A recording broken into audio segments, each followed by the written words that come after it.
क्या आप अपने जीवन की सभी मुश्किलों से हमेशा के लिए छुटकारा पाना चाहते हैं? आज हम आपको एक ऐसे महान संत की यात्रा पर ले जा रहे हैं। शिरडी के साईं बाबा ने पूरी दुनिया को केवल प्रेम और दया सिखाई है। उनका हर एक शब्द आज भी लाखों लोगों के टूटे दिलों को जोड़ता है।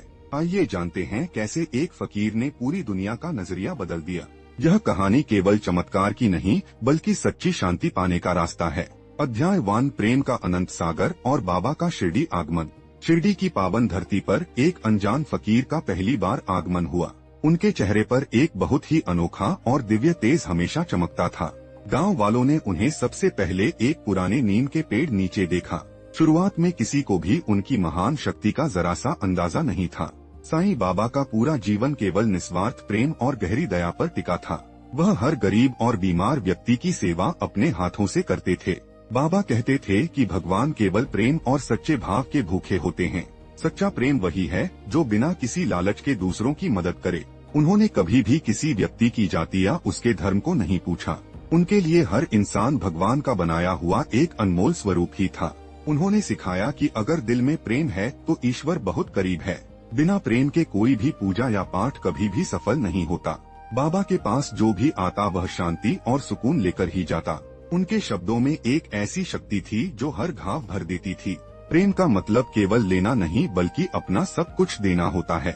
शिरडी के कण कण में आज भी बाबा का प्रेम महसूस किया जाता है। वह अक्सर कहते थे कि प्यासे को पानी पिलाना ही सबसे बड़ी भक्ति है। प्रेम वह भाषा है जिसे जानवर भी बहुत अच्छी तरह समझ लेते हैं। बाबा ने पशुओं और पक्षियों से भी बहुत गहरा और सच्चा लगाव रखा। हमें भी अपने जीवन में हर जीव के प्रति दया भाव रखना चाहिए। यही साईं बाबा की सबसे पहली और सबसे बड़ी शिक्षा मानी जाती है। अध्याय 2, सादगी भरा जीवन और बाबा का महान दर्शन। साईं बाबा का जीवन हमें सादगी की एक बहुत बड़ी सीख देता है। वह हमेशा एक पुरानी कफनी पहनते थे और एक मस्जिद में रहते थे। उनके पास न तो कोई धन था और न ही कोई सुख सुविधा। फिर भी उनके चेहरे पर दुनिया की सबसे सुंदर और सच्ची मुस्कान थी। वह सिखाते थे कि खुश रहने के लिए बहुत अधिक धन नहीं चाहिए। असली सुख तो मन की शांति और संतोष में ही छिपा होता है। आज की भागदौड़ भरी जिंदगी में हम अपनी सादगी पूरी तरह भूल गए। बाबा चाहते थे कि हम अपनी जरूरतों को हमेशा कम से कम रखें। दूसरों की मदद करने में ही जीवन की सबसे बड़ी सार्थकता छिपी है।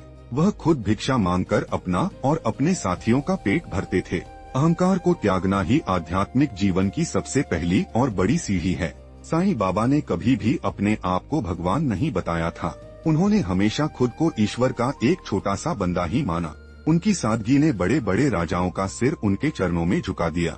जीवन को बोझ मत समझो बल्कि इसे एक सुंदर अवसर की तरह जियो। साईं चरित्र हमें सिखाता है कि संतोष ही सबसे बड़ा खजाना होता है। हजारों मील की यात्रा भी एक छोटे से कदम से शुरू होती है। बाबा का दर्शन बहुत ही सरल और हर आम आदमी के लिए था। अध्याय 3, कड़ी मेहनत और ईमानदारी का असली महत्व। साईं बाबा ने कभी भी आलस को जीवन में जगह नहीं दी थी। वह खुद अपने हाथों से चक्की पर बैठकर सारा अनाज पीसते थे। यह कार्य हमें मेहनत की अहमियत को बहुत अच्छी तरह समझाता है। बिना मेहनत किए इस संसार में कुछ भी हासिल होना असंभव है। ईमानदारी से कमाया हुआ 1 रुपया भी बहुत बरकत लेकर आता है। धोखे और लालच से मिला धन कभी भी सुख नहीं दे सकता। बाबा कहते थे कि अपना काम पूरी लगन और श्रद्धा से करो। कर्म ही पूजा है और यही जीवन का सबसे बड़ा सच है। जो लोग मेहनत करते हैं ईश्वर हमेशा उनके साथ खड़ा रहता है। सफलता का कोई भी छोटा रास्ता या कोई शॉर्टकट नहीं होता है।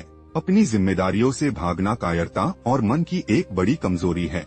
हर सुबह उठकर अपने लक्ष्य की प्राप्ति के लिए मेहनत करना सीखें। साईं बाबा ने मेहनत को भक्ति का ही एक दूसरा रूप बताया। पसीना बहाकर खाई गई रोटी का स्वाद बहुत ही मीठा होता है। गरीबों की मदद के लिए भी मेहनत करना एक पुण्य का काम है। आपका आज का कठिन परिश्रम ही आपके सुनहरे कल का आधार है। अध्याय 4, चमत्कारों के पीछे छिपे गहरे मानवीय संदेश। साईं बाबा ने अपने जीवन में बहुत से अद्भुत चमत्कार करके दिखाए, लेकिन इन चमत्कारों का उद्देश्य केवल लोगों की भलाई करना ही था। पानी से दीपक जलाना उनके अटूट विश्वास की एक बड़ी मिसाल थी। वह दिखाना चाहते थे कि ईश्वर के लिए कुछ भी असंभव नहीं। बीमारों को अपनी उदी देकर ठीक करना उनकी अपार दया का प्रमाण था। हर चमत्कार के पीछे एक बहुत ही गहरी शिक्षा छिपी होती थी। उन्होंने लोगों के मन से डर को निकालने के लिए शक्ति दिखाई। चमत्कार का असली मतलब अंधविश्वास फैलाना कभी भी नहीं होता था। बाबा चाहते थे कि लोग धर्म के सही मार्ग पर चलना सीखें। मुसीबत के समय केवल सबूरी यानी धैर्य रखना ही सबसे जरूरी है। श्रद्धा और सबूरी बाबा के जीवन के दो सबसे मजबूत स्तंभ थे। विश्वास रखो कि बुरा वक्त भी बहुत जल्दी गुजर जाने वाला है। बाबा ने डूबते हुए लोगों को जीवन की एक नई उम्मीद दी। उनके चमत्कारों ने नास्तिक लोगों को भी आस्तिक बना दिया था। हमें भी अपने अंदर के विश्वास को हमेशा जगाए रखना चाहिए। सच्चा चमत्कार वही है जो किसी के दुख को पूरी तरह हर ले। अध्याय 5 सबका मालिक एक और विश्व शांति का संदेश। साईं बाबा का सबसे प्रसिद्ध नारा सबका मालिक एक आज भी गूंजता है। यह संदेश पूरी दुनिया को एकता के सूत्र में बांधने वाला है। ईश्वर एक है और हम सब उसी की संतानें मानी जाती हैं। धर्म और जाति के नाम पर लड़ना बहुत बड़ी मूर्खता होती है। बाबा की मस्जिद में हर धर्म के लोग एक साथ आते थे। उन्होंने नफरत की दीवारों को प्यार से हमेशा के लिए गिरा दिया। शांति का मार्ग केवल करुणा और आपसी भाईचारे से ही निकलता है।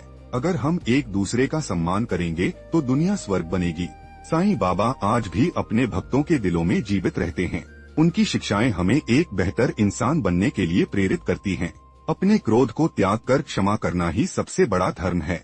शिरडी का मंदिर आज भी शांति और एकता का प्रतीक माना जाता है। अंत में बाबा यही कहते हैं कि सबका भला ही हमारा भला है। हमें अपने जीवन को सेवा और भक्ति में समर्पित करना चाहिए। साईं के मार्ग पर चलकर ही असली आत्मिक शांति मिल सकती है।